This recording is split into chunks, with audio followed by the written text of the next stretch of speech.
ഉറങ്ങി. ഞാൻ രാജാത്തിന്റെ മുറിയിൽ കൊണ്ടുവന്ന് കിടത്താം. ഉറങ്ങട്ടെ. പാതിരാക്ക് ഉറക്കത്തിലിടയ്ക്ക് എഴുന്നേറ്റിരിക്കും. അപ്പം തട്ടി കൊടുത്താൽ മതി.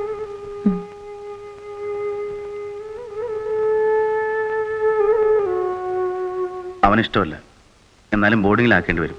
അടുത്ത് നളിനി പോവാണല്ലോ. എങ്ങോട്ട്? മോനെന്തോ പറഞ്ഞു. പോകുന്നത് അമേരിക്ക. പഠിപ്പ്, ഗവേഷണം, കൂട്ടത്തിൽ ഉദ്യോഗവും. എത്ര ദിവസം? ദിവസമല്ല, 2 കൊല്ലം. തുടക്കത്തിൽ ചിലപ്പോൾ നീണ്ടുപോകും. അപ്പോഴെന്താ, ഞാനിവിടെ തന്നെ.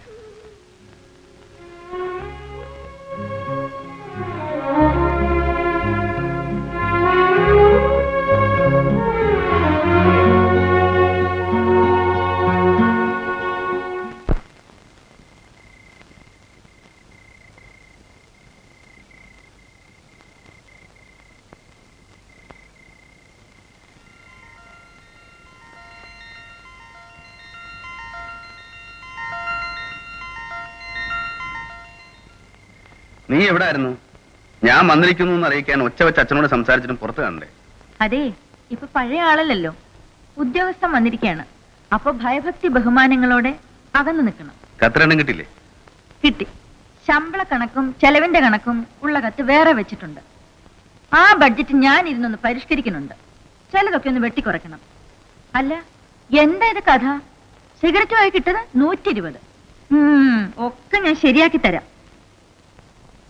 ഭക്ഷണ ചെലവ് വകയില് സംഖ്യ കൂട്ടണം.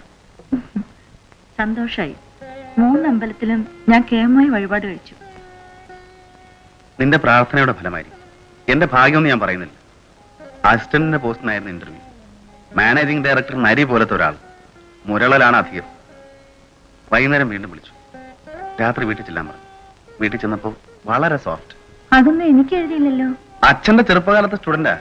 അദ്ദേഹത്തിന്റെ അച്ഛൻ നിന്റെ സ്കൂളിനടുത്തുള്ള രജിസ്റ്റർ ഓഫീസിൽ രജിസ്ട്രാർ ആയിരുന്നിട്ടുണ്ട്. 2 കൊല്ലം ഈ ഭാഗത്ത് താമസിച്ചിട്ടുണ്ട്. ഒറ്റയ്ക്കാ താമസം. ചായ തന്നു. ഓഫീസർ ട്രെയിനിയായിട്ട് ചേർന്നോളാൻ പറഞ്ഞു. ഭാര്യ മക്കളൊന്നും ഇല്ലേ? ഭാര്യ ക്യാൻസറായിട്ട് മരിച്ചു. ഒരു മകൻ കാർ ആക്സിഡന്റിലും. ഒരു മകളുണ്ടെന്ന് തോന്നുന്നു. ദൂരെ എവിടെയാണ്. ഒറ്റയ്ക്കൊരു വലിയ വീട്ടിൽ. അച്ഛനെ വലിയ ബഹുമാനം. അതാ തമാശ. അമ്മാവൻ പഠിപ്പിച്ചിട്ടുണ്ടാച്ച തല്ലും കിട്ടിയിട്ടുണ്ടാവും. തല്ലും അങ്ങനത്തെ ശിഷ്യന്മാരില്ല. കിട്ടി. അതും പറഞ്ഞ് അദ്ദേഹം ഉറക്കെ ചിരിച്ചു. ആദ്യമായിട്ട് ചിരിച്ചുകൊണ്ടത് അപ്പോഴാ. പഠിക്കാൻ ഞാനല്ലേ തല്ല് കിട്ടിയത്. നെല്ലിവരത്തേക്ക് അറിയുന്നു. അമ്മാവൻ ഇനി സെറ്റുകാരോട് പറയാൻ ഈ ഒരു വിഷയം മതി കുറെ കാലത്തേക്ക്.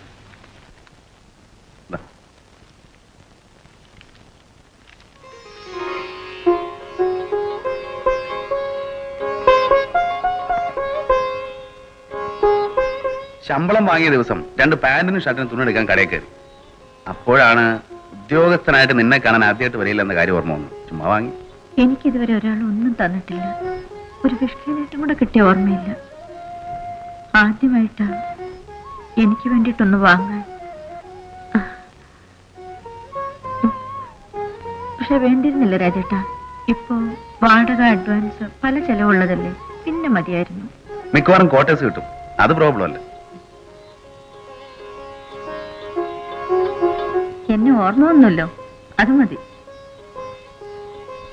പണിയുണ്ട്, പിന്നെ വരാം.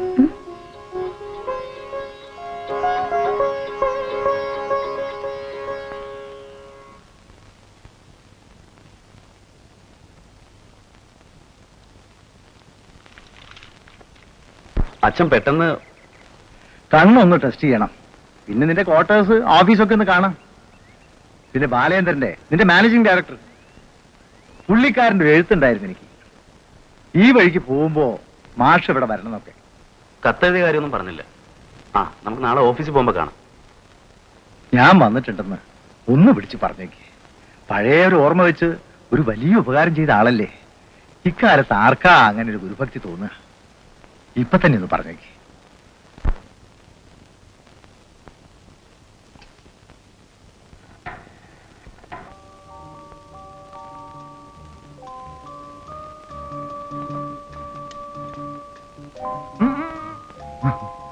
മകള് ഉദ്യോഗത്തിനൊന്നും പോണില്ലാന്ന് വെച്ചാണോ? ഏയ്, ഇവരുടെ പഠിപ്പ് തീരില്ലല്ലോ. MSc കഴിഞ്ഞപ്പോ സയൻസ് ജേർണലിസ്റ്റിന്റെ ഡിപ്ലോമ, ഇപ്പൊ റിസർച്ചിനായി ബാംഗ്ലൂർ. പഠിപ്പ് തന്നെ കാര്യം. അതിലും വലിയ എന്ത് തരായ ലോകത്തില്. ഇവനെയും മൂത്തവളെയും ഞാൻ കഴിയുന്നത് പഠിപ്പിച്ചു. ചെറിയൊക്കെ പഠിക്കാൻ താല്പര്യം ഉണ്ടായിരുന്നില്ല. പ്രീ ഡിഗ്രി കഴിഞ്ഞപ്പോ കല്യാണം കഴിച്ചു. നളിനി ഇരുന്നോളൂ. We will help ourself. ഞാൻ പിന്നിരുന്നോളാം. I am fine, thank you. രാത്രി എഴുന്നേറ്റു. ഞങ്ങൾ അല്പം പതുക്കിയ.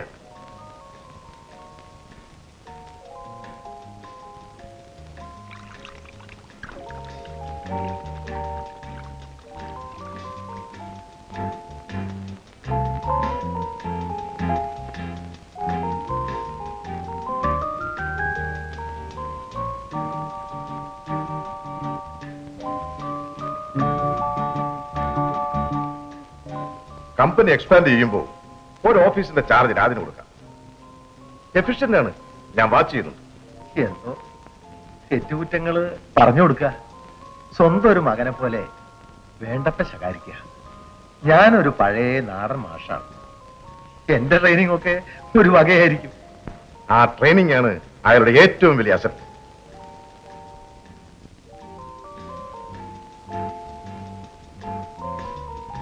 താങ്ക്സ്. സിഗരറ്റ് വലിക്കും, ഇപ്പൊ വേണ്ട.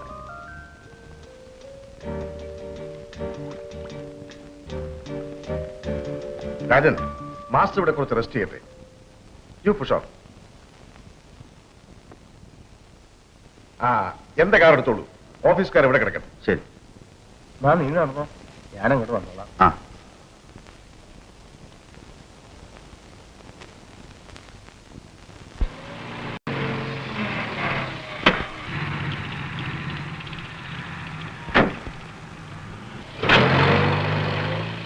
ഡോക്ടറെ കാണണ്ടേ? കണ്ടു. ബാലചന്ദ്രൻ തന്നെ കൂടെ വന്നു. എല്ലാ ടെസ്റ്റും നടത്തി. കണ്ണിന്റെ മാത്രമല്ല, ഹാർട്ടിന്റെ, പ്രഷറിന്റെ ഒക്കെ ബാലചന്ദ്രന്റെ ഏർപ്പാടായിരുന്നു. കണ്ണിന് ഓപ്പറേഷൻ വേണം, അതിന് ടൈമായിട്ടില്ല. ബാക്കി ശരീരത്തിന് ഒരു തകരാറുമില്ല. നല്ല വിനയം, നല്ല തറവാടിത്തം. പഠിച്ച കുട്ടികളെ ഇക്കാലത്ത് ഇങ്ങനെ കാണാൻ പ്രയാസ. ആ കുട്ടി നളിനിയെ, നിന്റെ ഏടത്ത് വിശാലം ഒന്ന് കണ്ടു പഠിക്കട്ടെ. പിന്നെ വളഞ്ഞ മൂക്ക് പിടിക്കാണ്ട് ബാലചന്ദ്രൻ കാര്യങ്ങൾ അങ്ങോട്ട് തുറന്നു പറഞ്ഞു. അതാ എനിക്ക് ഏറ്റവും ഇഷ്ടമായത്.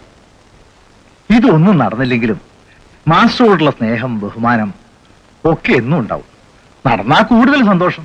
അപ്പറഞ്ഞതിലാണ് യഥാർത്ഥ യോഗ്യത. ഞാൻ സമ്മതിച്ചു. എന്ത് കല്യാണം? നിനക്ക് 28, നളിനിക്ക് 25. നക്ഷത്രവും കുഴപ്പമില്ല. ജാതകം വേണമെങ്കിൽ ഒരു ചടങ്ങിന് പിന്നെ നോക്കാം. എനിക്ക് നിർബന്ധമില്ല കേട്ടോ. എന്തോ എനിക്ക് അങ്ങനെ ദൈവാധീനുണ്ട്. ദൈവാധീനം തന്നെ. ബാലചന്ദ്രൻ എങ്ങനെയെന്ന് തോന്നാൻ വേറെന്താ? ഒരു റിട്ടയർഡ് സ്കൂൾ മാസ്റ്റർ മകൻ. നമ്മുടെ വീട്ടിൽ എന്ത് കോപ്പാണുള്ളത്? മുകളിലെല്ലാം കണ്ടിരിക്കുന്ന ഒരാളാണ്. ഒക്കെ നിശ്ചയിക്കണമെന്ന് വിചാരിച്ച് അഹങ്കരിക്കാതെ ശിരസ് കുനിച്ച് ഭാഗ്യം ഏറ്റുവാങ്ങണം. എന്താ നിനക്കൊരു ചിന്ത? ഒന്നുമില്ല.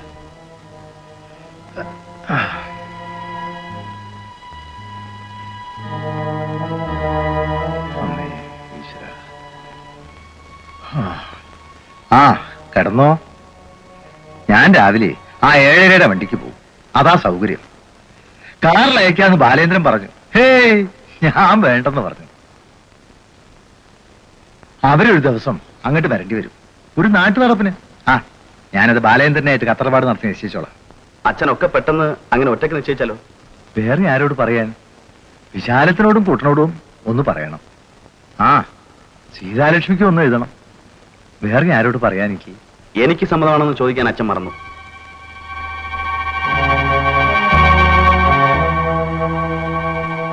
എന്റെ ഭാഗ്യെന്നോ നിന്റെ അമ്മ ചെയ്ത സുഹൃത്തെന്നോ എന്താ പറയേണ്ടത്? ഞാൻ എന്റെ മഹത്വമല്ല. ഒരു പക്ഷേ നീ കാരണമായി വലിയൊരു സ്ഥാനം ആൾക്കാരുടെ ഇടയിൽ എനിക്ക് കിട്ടാൻ മരിച്ചുപോയവരുടെ പ്രാർത്ഥന ഉണ്ടാവും. നിനക്ക് ഇതിലും വലിയത് എന്താ ഇനി നേടാനുള്ളത്? വിശാലം, സീതാലക്ഷ്മി, എല്ലാവർക്കും ഇതിലും മീതെ എന്താ സന്തോഷം ഉണ്ടാവും വേണ്ടത്? അച്ഛൻ, വിശാലടത്തി, സീത, പിന്നെ ഞാൻ.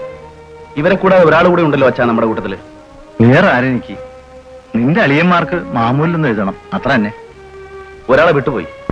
കൃത്യമായി വീട്ടുപണി, അച്ഛന്റെ ശുശ്രൂഷ, കൃത്യമായി അച്ഛനെ പണം എണ്ണി ഏൽപ്പിക്കൽ, ഇതെല്ലാം യന്ത്രം പോലെ ചെയ്യുന്ന ഒരാൾ. അതച്ഛൻ മറന്നു. അമ്മക്കുട്ടി MA, MBA ഒക്കെ പഠിച്ചൊരു ഓഫീസറെ എലിമെന്ററി സ്കൂളിലെ മിസ്റ്റേഴ്സിന് ആരെങ്കിലും ആലോചിക്കൂ? കാര്യം എന്റെ മരുമകളാണ്. അവൾ അങ്ങനെ ചിന്തിക്കൂ? അവൾ അത്ര ബുദ്ധിയില്ലാത്തതൊന്നുമല്ല. ഞാനിവിടെ എത്തിപ്പെട്ടതിന് ആരാ സഹായിച്ചത്? അത് മറക്കാൻ പറ്റില്ലല്ലോ. ദൈവാനുഗ്രഹം അമ്മക്കുട്ടിയുടെ രൂപത്തിലാണ് നമ്മുടെ വീട്ടിൽ ആദ്യം പ്രത്യക്ഷപ്പെട്ടത്. അത് അച്ഛനെ മറക്കരുത്. സൗകര്യത്തില് വല്ല ചെറിയ ഉദ്യോഗമുള്ള നല്ലൊരാള് വരുമ്പോ അവളുടെ കല്യാണം ഞാൻ നടത്തും. അതും എന്റെ മനസ്സിലുണ്ട്. അവളുടെ കുറച്ച് പണം എന്റെ കയ്യിലുണ്ട്. ഞാനെടുത്ത് ചെലവാക്കിയിട്ടുണ്ടാവും. അതിന്റെ കണക്കൊക്കെ ഞാൻ എഴുതി വെച്ചിട്ടുണ്ട്. അതങ്ങോട്ട് കൊടുത്താൽ തീരില്ലേ? തീരുമെന്ന് നല്ല ഉറപ്പാണ് അച്ഛന്. നീതിമാൻ സത്യവാനൊക്കെ ആണല്ലോ അച്ഛൻ. ആളുകൾ പറയുന്നതാണ്. തീരുമെന്നുള്ളിൽ നല്ല വിശ്വാസമുണ്ടോ അച്ഛന്?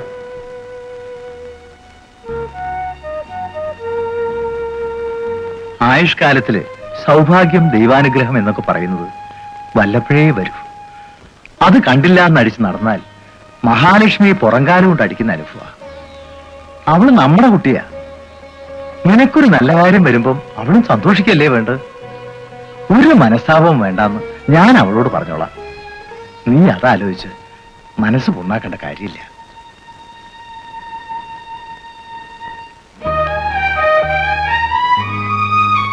ഞാൻ ബാലചന്ദ്രന് വാക്ക് കൊടുത്തു രാജ. എന്റെ ആയുസ്സില് ഞാൻ പറഞ്ഞ വാക്ക് തെറ്റി നടന്നിട്ടില്ല. മകളെ കല്യാണം കഴിക്കാത്തതിന്റെ പേരിൽ അയാളെന്നെ പിരിച്ചുവിടുവൊന്നുമില്ല. ആ പേടി വേണ്ട. ആ പേടിയില്ല. പക്ഷേ ബാലചന്ദ്രന് മുമ്പ് പോയി വാക്ക് പറഞ്ഞതൊക്കെ തെറ്റ് എന്ന് ഞാൻ വീണ്ടും പറയണ്ടേ? വ്യവസ്ഥയില്ലാത്ത വാക്ക് പറയുന്നവനാണ് മാധവ മാഷെന്ന് ആളുകൾ പറയാനിട വന്നാൽ എനിക്കിനി ഈ ഒറ്റാന്തടിയും വെച്ച് എത്ര കാലം പിന്നാലെ പോകേണ്ടവൾ മുമ്പേ പോയി. അങ്ങനെ ഒരു നാണക്കേടിനിട വന്നാൽ ചെയ്യേണ്ടത് എനിക്കറിയാം. ഞാനൊരു കഷ്ണം കയറ് ചെലവാക്കും. മാധവ മാഷ് വെറും വാക്ക് പറയില്ല, സ്വന്തം മകനോടായാൽ കൂടി.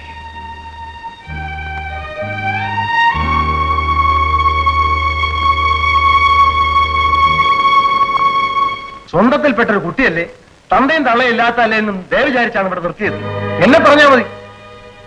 നിനക്ക് മറ്റൊരാളെ ആശ്രയിക്കാതെ കഴിയാനുള്ള ഉദ്യോഗമല്ലേ? അമ്മാവന്റെ അനുഗ്രഹം കൊണ്ട് അത് ഞാൻ മറക്കണില്ല. ആൺകുട്ടികളായാൽ കുറച്ചൊക്കെ കളിച്ചിട്ടുണ്ടാവും, ചിരിച്ചിട്ടുണ്ടാവും, കളിതമാശ പറഞ്ഞിട്ടുണ്ടാവും. അവനൊരു നല്ല ആലോചന വരുമ്പോ നമ്മളൊക്കെ സന്തോഷിക്കല്ലേ വേണ്ടത്? നീ അടക്കം. എന്റെ മകൻ കാരണം വേറെ മാനക്കേടിന്റെ അവസ്ഥയൊന്നും വന്നിട്ടില്ല നിനക്ക്. ചെറുതെങ്കിൽ ചെറിയൊരു സ്ഥലം, അവനവന്റെ ചെലവ് കഴിയാൻ ഉദ്യോഗം, പിന്നെ എന്താ വേണ്ടത് നിനക്ക്? ഒന്നും വേണ്ട.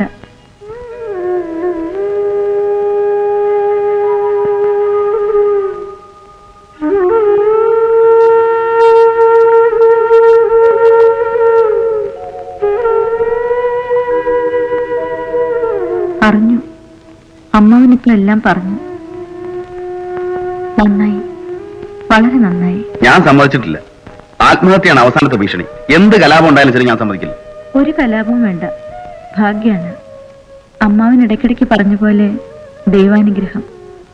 കൂടുതൽ ഉയരത്തിലെത്താൻ അവസരം വരുമ്പോ എന്തിന് കലാപം? നിന്റെ അകത്ത് ഇപ്പോഴുള്ള അമർഷവും പരിഹാസവും എനിക്ക് ഊഹിക്കാം. ഏയ് വെറുതെ. എനിക്ക് എത്ര വലുതാവണ്ട. ഞാനങ്ങനെ ആഗ്രഹിച്ചിട്ടുമില്ല. വലുതാവണം. ഞാൻ ആഗ്രഹിക്കുന്നു. വലുതാവണം. അമ്മുക്കുട്ടി, നീ എന്നെ ഒന്ന് ശപിക്ക്. നീചനാണ്, ഹൃദയമില്ലാത്തവനാണെന്ന് ഉറക്കൊന്ന് ശകാരിക്കും. എന്തിനു? ഊരിപ്പോയ കണ്ണാടി ചെരുപ്പം കൊണ്ട് പാവം പെൺകുട്ടിയെ തിരിഞ്ഞ് രാജകുമാരൻ വരുന്നതൊക്കെ യക്ഷിക്കഥകളില്. ഞാനങ്ങനെ കൊട്ടാരം സ്വപ്നം കണ്ടിട്ടൊന്നുമില്ല. സത്യം, സത്യം. എല്ലാം നല്ലതിനാണെന്ന് വിചാരിച്ചോളൂ. അമ്മുക്കുട്ടി, എനിക്ക് വിഷമമില്ല, പകയില്ല, പരിഭവമില്ല. എന്നെ വിശ്വസിക്കൂ. എന്നും പ്രാർത്ഥനയുണ്ടാവൂ. ഞാൻ പറയുന്നത് വിശ്വസിക്കില്ലേ? നല്ലത് വരട്ടെ. രാജേട്ടൻ എന്നും നല്ലത് വരട്ടെ.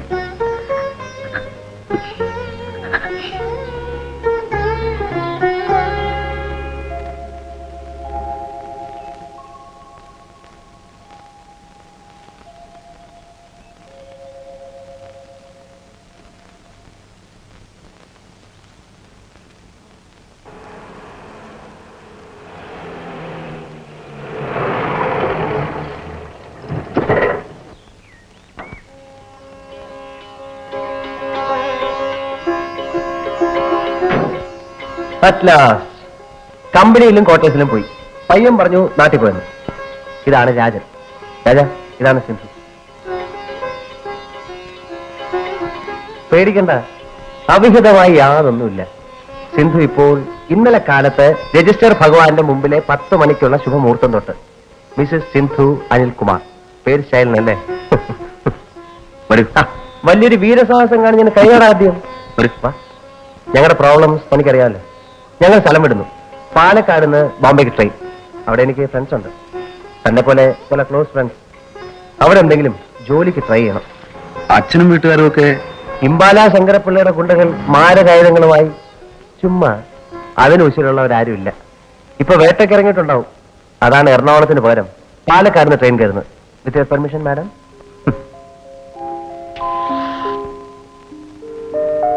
പ്രൊഫസർ മേനോൻ, താൻ കുട്ടിക്കാലത്തൊപ്പം പഠിച്ച വർഗീസ്, 3 ആളോടെ യാത്ര പറഞ്ഞ് സ്ഥലം വിടാന്ന് വിചാരിച്ചു. ഇമ്മീഡിയറ്റ് ആയിട്ട് അത് വേണ്ടി വന്നു. ഇവക്ക് വേറൊരു അത്യാവത്ത് തലേ വീഴാൻ നിൽക്കുകയായിരുന്നു. രക്ഷപ്പെടുത്താൻ വേറെ വഴിയൊന്നുമില്ല. കാശും പണവും സൗകര്യമൊക്കെ ആയ നാട്ടിൽ വരും. അപ്പൊ എല്ലാവരും ഇതൊക്കെ മറന്ന് ഞങ്ങളെ ഓച്ഛാനിച്ച് നിൽക്കും. ഇല്ലെങ്കിൽ ബോംബെ വല്ല ഗുജറാത്തിയുടെയോ മാർവാടിയുടെ കീഴിൽ അടിമപ്പണിയിൽ ഒതുങ്ങിക്കഴിയും. No complaints. ഞാൻ ചായ കൊണ്ടുവരാം. താനും മിസ്സസ് ആദ്യമായിട്ട് വന്നിട്ട്. വേണ്ട, ടാക്സി കാത്തിരിക്കുന്നു. ഓക്കെ, ഇനി ഒരിക്കലാവാം. അതിനുള്ള ഒരു ദിവസം വരും. ഇവിടെ അല്ലെങ്കിൽ അവിടെ, വരാതെ എവിടെ പോകാൻ? ഈ ലോകത്ത് അനിലും രാജനും ഒക്കെ അങ്ങനെ നിസ്സാരമായി കടന്നു പോകാൻ വന്നവരല്ല. നമ്മൾ ഇനിയും കാണും, ആഘോഷിക്കും. സിന്ധു, ഇവൻ ഒരു എന്താ പറയാ, ഒരു ലവബിൾ റാസ്കലാണ്. പ്രിയപ്പെട്ട തമ്മാടി. തർജ്ജമ ഓൾ റൈറ്റ്?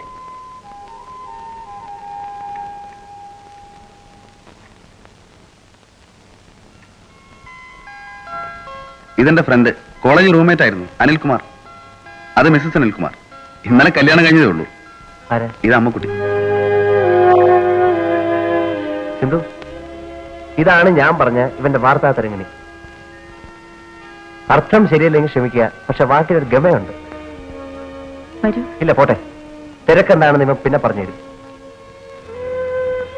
കാണാതെ തന്നെ ധാരാളം അറിയാം. സദ്യ ചോദിച്ചു വാങ്ങാനുള്ള അധികാരവും തോന്നുന്നുണ്ട്. പക്ഷെ ഇപ്പൊ വയ്യ. സിന്ധു, ഇവരുടെ കല്യാണത്തിന് നമ്മൾ ഉണ്ടാവില്ല. അത് സങ്കടമായിപ്പോയി. അഡ്വാൻസ് ആയി ഞങ്ങളുടെ ആശംസകൾ. നോക്കൂ, ഭംഗി വാക്കുകളൊന്നും പറയാൻ എനിക്കറിയില്ല. ഈ റാസ്കലിന്റെ പരമഭാഗ്യം എന്നേ ഞാൻ പറയും. All the best for you. വരട്ടെ. ശരി, ഇറങ്ങാം. നമ്മൾ 4 പേരും കൂടെ ഒന്ന് ആഘോഷിക്കണം. അതിനൊരു ദിവസം വരും. Let us wait. ഇവനെ ശരിക്കും ഭരിച്ചോണം.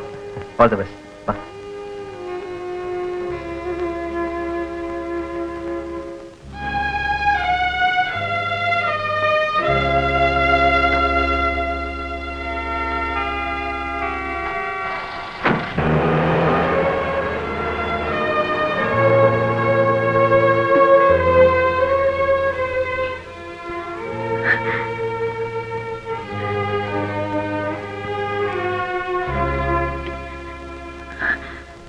അമ്മക്കുട്ടി, എന്തിനെന്നെ പറ്റി പറഞ്ഞു?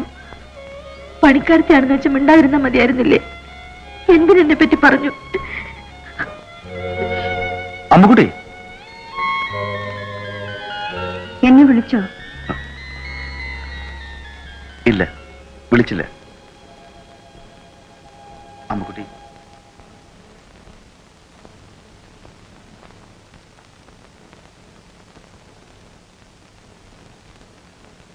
വീട്ടിലാരാ സഹായത്തിന്? എന്തിന്? അതിന്റെ ആവശ്യമില്ല. ഞാൻ പഠിപ്പിക്കുന്ന കുട്ടികളാണ് ചുറ്റുവട്ടത്ത് മുഴുവൻ. ഒരു വിഷമവും ഇല്ല. ഒരിക്കൽ ഞാനൊരു കത്തയച്ചിരുന്നു, 2-3 കൊല്ലം മുമ്പ്. കിട്ടി. എന്തെങ്കിലും ആവശ്യമുണ്ടെങ്കിൽ എഴുതണമെന്ന് പറഞ്ഞിട്ടുള്ള കത്തല്ലേ? ആവശ്യം. എന്തിന്റെ ആവശ്യം എനിക്ക്? അതുകൊണ്ട് മറുപടി അയച്ചില്ല.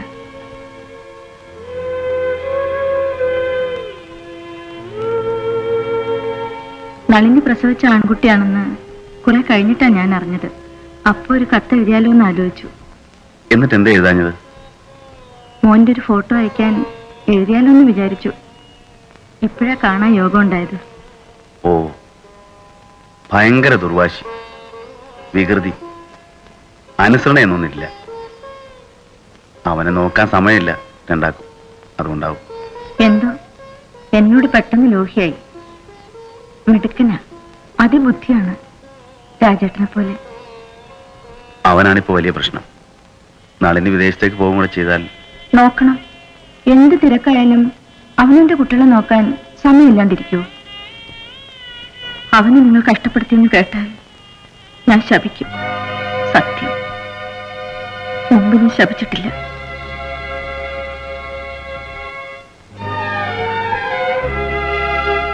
ഇവളുടെ പ്രാണൊന്നും ഇപ്പോഴും മാറിയിട്ടില്ലെന്നാവും രാജേട്ടൻ ആലോചിക്കണം, അല്ലേ?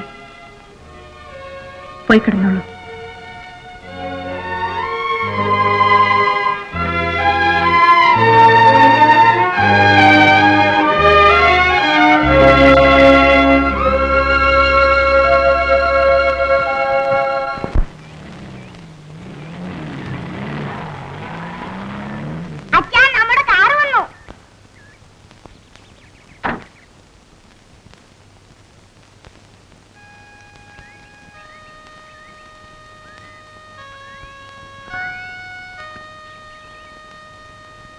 എന്നാ മോനെ, ദാ, എടുത്തോ. വാ മോനെ. ഞാൻ വരാം. നളിനി വന്നില്ലേ? ഇല്ല, ഞാനൊന്ന് വീട് വരെ പോയിട്ട് വരാം. ഇവിടെ ഇപ്പോ അച്ഛനൊരു വിധം നോർമലാണല്ലോ. ബാബു, ഇവനെ ഒന്ന് പുറപ്പെടുവിച്ചോളൂ. ഞാനില്ല. ബാബുവിന് പഠിക്കണ്ടേ? എന്നെ ബോർഡിങ്ങിലാക്കാനല്ലേ, ഞാൻ പോവില്ല. ഇനി 2 ദിവസമല്ലേ, പിന്നെ ക്രിസ്മസ് വെക്കേഷനായി. കുറച്ചു ദിവസം ഇവിടെ നിൽക്കട്ടെ. ഇവൻ ശല്യാവും ഞാൻ കൂടെ ഇല്ലെങ്കിൽ. വീട്ടുപണി, അച്ഛന്റെ ശുശ്രൂഷ, അതിന്റെ ഇടയില് ഭയങ്കര ശല്യാവും. ഏയ് സാരമില്ല. ഞാൻ അമ്മച്ചോരിമ്മ പറയുന്നൊക്കെ കേൾക്കും. പോയി വരാം. വരുമ്പോ എന്തെങ്കിലും കൊണ്ടുവരാനുണ്ടോ? അകത്തേക്ക് വല്ലതും? ഒന്നുമില്ല.